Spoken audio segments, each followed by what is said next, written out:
मी Rohit Jadhav, advance pesticide कंपनीचा प्रतिनिधी. आज आपण सचिन यादव यांच्या प्लॉटवर आलेलो आहे, येरोळे गावात, कराड तालुक्यात. नमस्कार. नमस्कार. प्रथमतः आपलं नाव पूर्ण आणि हे गाव सांगा. माझं नाव सचिन यादव, कंपोस्ट येरोळे, तालुका कराड, जिल्हा सातारा. आपली लागण कधीची? लागण 29 जानेवारी जून. जून. ओके. त्यानंतर तुम्ही लिक्विड स्प्रे घेतला? हो. ओके. कोणत्या स्टेजला घेतला? साधारणतः एक 15 दिवसानंतर. 15 दिवसांनी घेतला. ओके.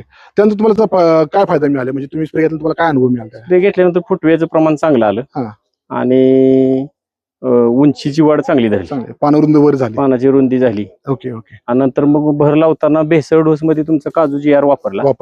त्याच्यामुळे पेरेची साईज चांगली झाली. ओके. आणि ऊसाची ग्रोथ पण चांगली दिसते. Okay okay. आता थंडीमध्ये फुटव्याचं जे प्रमाण आहे, इतरत्र पाहिलं तर फुटव्याचं प्रमाण कमी दिसते, तसं माझ्या इथं काही जाणवत नाही. थंडीमुळे तुमचा अधिक फुटवे जास्त निघाले. चांगला आहे. ओके. मग तुम्ही शेतकरी म्हणून काय सांगशील की बाबा आपलं प्रोडक्ट वापरावं का न वापरावं? 100% वापरा म्हणून सांगेल. 100% वापरावं. ठीक आहे, धन्यवाद साहेब.